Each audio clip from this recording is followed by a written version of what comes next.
You know them, you love them. These are the Classics Illustrated Junior set. This one is number 502 by Gilbert Publications. I'm going to show you the back. I'll show you the front and then the back here as well.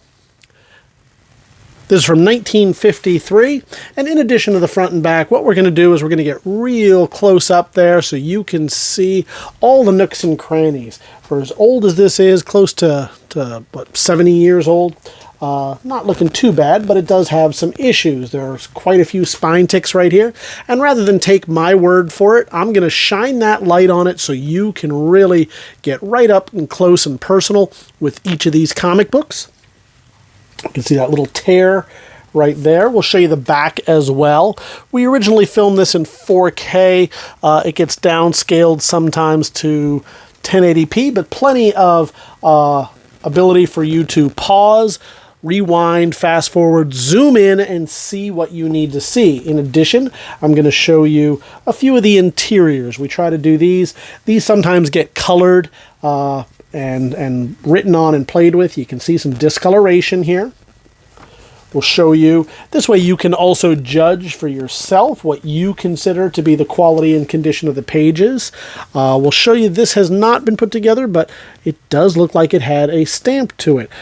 Somewhere in San Diego school districts at one point stamped this, and just a little tear right there.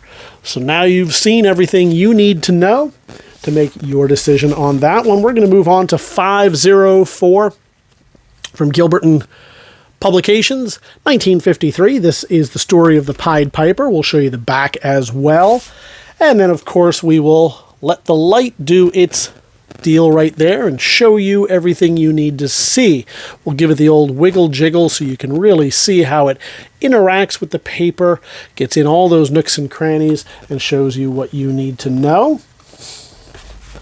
Again, we'll show you some discoloration around the edges here, but not used, not colored, still stamped with the Woodrow Wilson, and similar right here.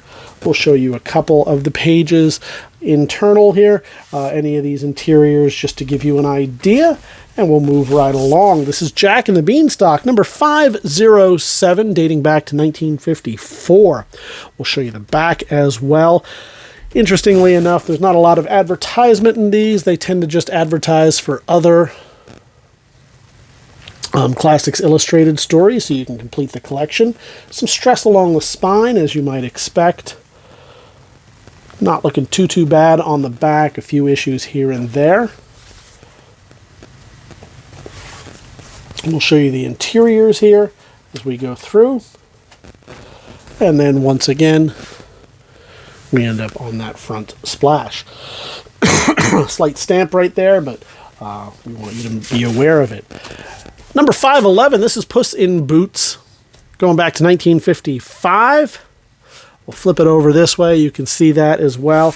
Usually when we get these in, they tend to be in terrible condition, but these are doing okay. So a few issues here and there, but considering the age on these, you know, over 60 years old, some close to 70, that's about what you'd expect. Did I show you the front cover yet? I don't think I did.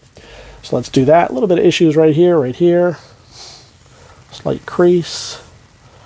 But looking pretty good. Let the light do its job of showing you what you need to know. Again, we'll show you the interior pages. Here you got the Wizard and Puss. We got this one right here. And I don't even want to open this all the way because it's still kind of stiff. It's got that kind of new book feel. I hope somebody somewhere along the line got a chance to read these. But if not, the good thing is that these are in great condition for you to read and to own. Johnny Appleseed is next, number 515 from 1956. You can flip it over. This one has bent over a little bit. It's got that doggy ear there. I'll show you that while we're here. A little bit of roughness on that spine as well. Funny that it happened with the newer ones rather than some of the older ones. Usually you'd expect the old ones to be in very bad shape. And these have some nice thicker covers on these. That was nice. So you can see right there. So they tend to hold up a little bit better over the years. We'll show you a little of the interiors. There's that stamp. We'll So, however these were stored, they obviously had some heat issues and discolored around the edges, but otherwise not too shabby. The Donkey's Tales, number 542, as we move into the 60s. This is 1963. Again, you can always look at the catalog photos. We have those in high def as well. We'll point out a little issue right here. Over at TheBigToyAuction.com, all of these will have the photos in the catalog, and you can zoom in and really take a look and see, in addition to what you're seeing with the light, as the light dazzles along it there for the catalog. I'm sorry, for the video. The stamp and some discoloration here. You got a donkey playing lute, as they do. A donkey playing lute again, this time with an adoring squirrel. And we'll see some of those interior pages.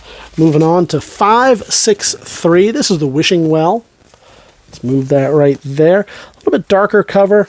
I don't know if that's soiled over time or if it was just the way it was printed, but let's take a look. Well, you know, it doesn't look too bad on the cover, so I don't know. I wonder if that was just not a good color representation in the printing process, or if it just has some rub and some darkness. Don't know.